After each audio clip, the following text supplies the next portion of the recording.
Hi, my name is Adrian Chmielarz and I am a game designer at the Astronauts. I want to show you a bit of the gameplay from The Vanishing of Ethan Carter and give you some insight into the design philosophy behind the game.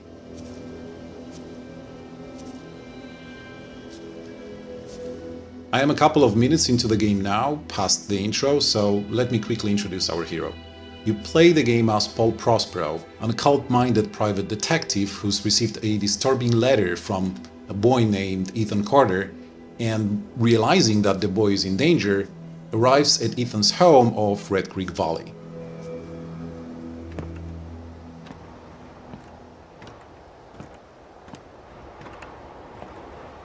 Red Creek Valley seemed like a quiet, ordinary place. I've learned two things in my life. No place is truly quiet, and nowhere is really ordinary. Ethan warned me about that. Warned me not to be fooled by what I saw here. He didn't need to worry. I'd worked dozens of cases, hundreds. This would be my last one.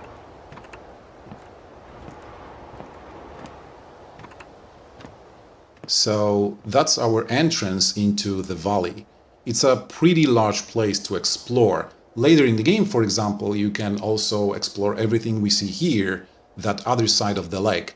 Actually, if you wanted to, you could go there right now, because we're not putting any artificial blockers in your way. It's totally up to you as to how you go about on your quest of helping Ethan.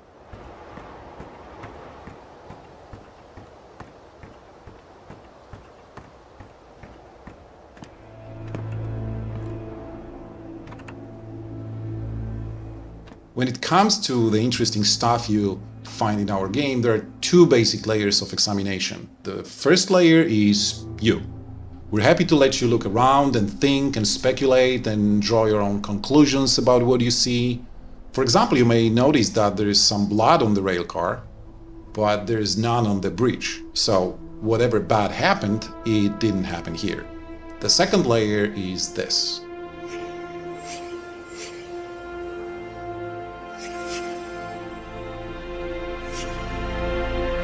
As you can see, examination actually does not give you answers.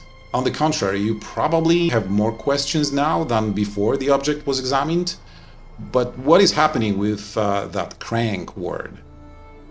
Well, this is where we begin to scratch the surface of a certain special ability of our detective. First, let's zero in on the direction of the item. And now let's see the item's surroundings. Let's see, the crank is near some rocks by the water. That's our main clue to go on. But if you look a little longer, you can find additional clues as for the item's location, like the relation of this place to the dam we saw in the distance. Okay, so we know that the crank can be found on the lake's rocky shore. Let's go and see if we can find the item. This is a different type of approach to the problem of finding important items in the average adventure game. In Ethan Carter, you don't have to randomly comb the environment. All you need is to be aware of the environment and try to compare the vision you just had with what you see around you.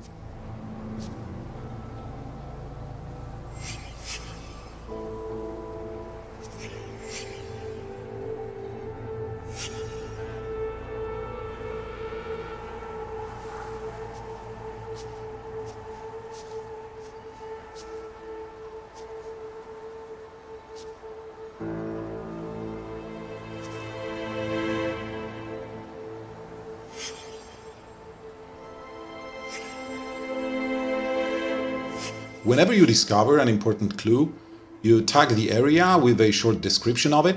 This helps to build a mental 3D image of the scene and is another step to understanding what exactly happened here. But for now, let's just follow the blood trail.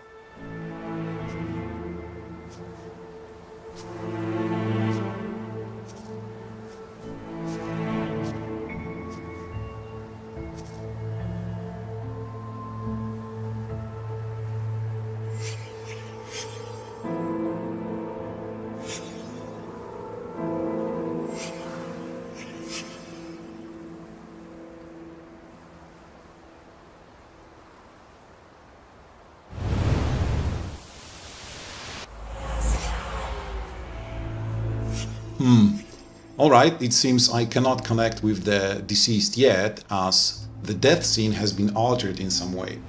In short, the concept here is that the dead would happily talk to you, metaphorically speaking, but the world around them needs to be as they remember it right before their death. I want to leave the details of this concept for you to discover in the game, so for now let's just search the area for more clues.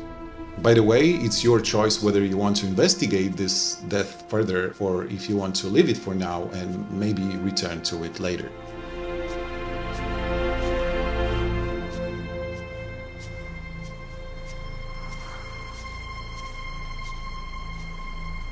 A body of water, rocks, the dam in the distance. This must be the place where we can find the crank, so let's look for it.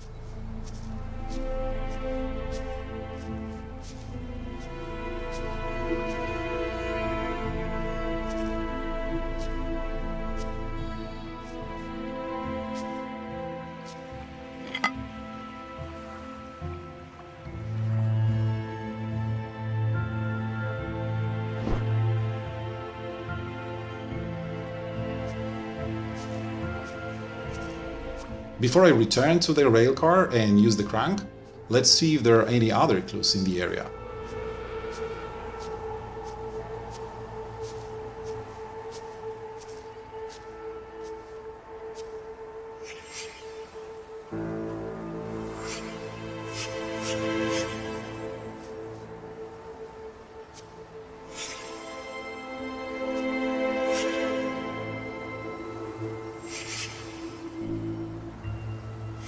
I know it's obvious to everybody that this is where the railcar stood originally for months or years, but we keep the game systems consistent, so if there is a place from which an object is missing, you can always locate such object through your vision, even if you already know the location of it perfectly well.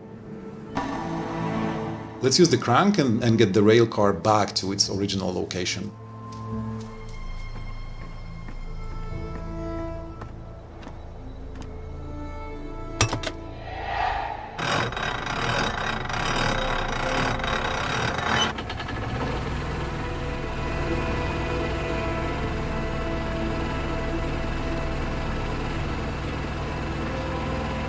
There is a couple more things to do in the area before it's restored to how it was right before the deceased's death, but I want to avoid spoiling this fragment of the game to death, so let's just travel in space and time to what can happen a bit later. I've restored the death scene, so let's go and talk to our corpse.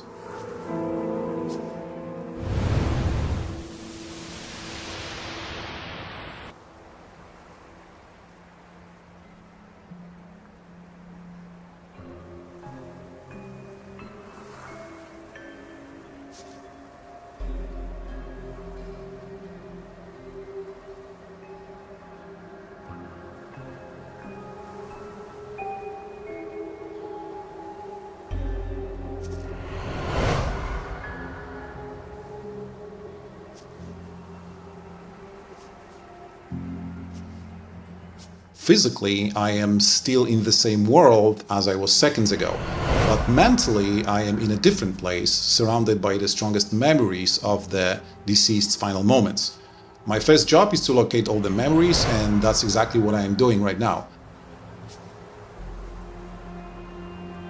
When you find all the memories, the next phase begins. In order to sink deeper with this death imprint, you need to build a mental image of the chronology of the entire murder. This is when your own detective skills come in order. Here is a simple example. As you can see, the victim here already has both legs severed. And this is where we found the legs earlier, and well, the guy still has them both attached. So this memory here must be from an earlier time than the memory over there.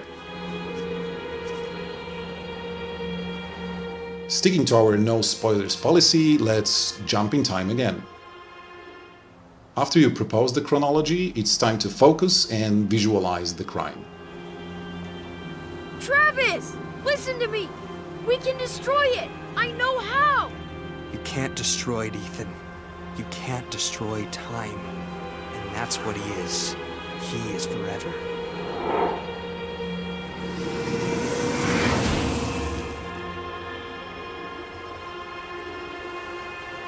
Okay, so something went wrong. It's not how it all happened. I got the first memory right, but not the second one. But I'll leave it for you to figure out the right order, so let's jump in time again. After you solve the chronology and thus sink deeper with the death imprint and understand it better what happened here and how it can help you find Ethan, you can see one more thing. Everything we dealt with previously happened before the deceased's death, but when we are in full sync, we can actually witness the dead man's first memory after his death. But that is another thing I do not want to spoil, so let me show you something else instead. Finding corpses and looking for Ethan is not the only thing you do in the game. There are places in the valley that are, let's say, different. Call them playgrounds or mini-worlds. They're places where our game's vision and imagination opens up the most, and it's up to you to discover their secrets. Let's take a quick look at one of such places.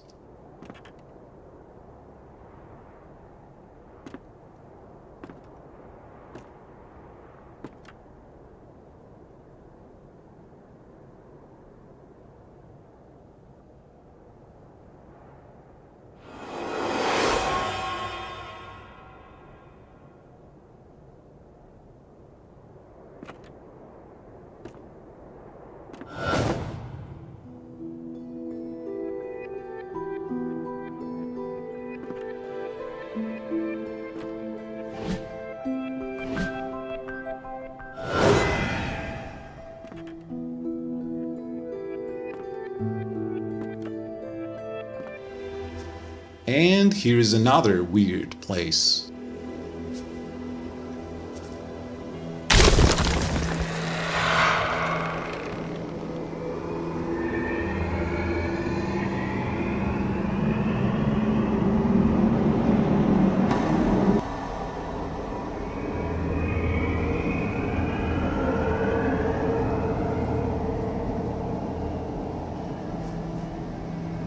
Okay, so I hope this video gave you a good idea of what kind of game The Vanishing of Ethan Carter is. Thank you for watching.